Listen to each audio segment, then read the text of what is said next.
बहुत से लोग टेंशन डिप्रेशन का शिकार हैं, चाहे जिनके पास सब कुछ हो, पैसा दौलत हर चीज़ हो, चाहे किसी के पास कुछ भी ना हो, टेंशन डिप्रेशन का शिकार हैं। तो ऐसा क्यों है?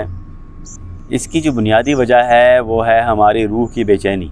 जब रूह बेचैन हो तो ऐसे मामलात, ऐसे सोचें पैदा होती हैं। तो चाहिए अब क्या कि हम अपने ज़हन को खाली करें। अब ज़हन को खाली कैसे करना है, उसके लिए आपको एक अमल बताने लगा हूँ कि आपने सुबह उठना है, सूरज जैसे निकले उससे पहले आपने उठ जाना है।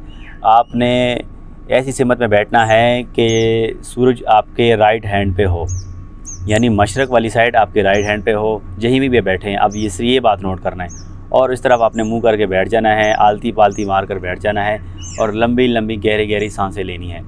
सांसें लेते वक्त आपने पूरा फोकस अपने सांसों के ऊपर करना है, इधर उधर के ख्यालात, सोच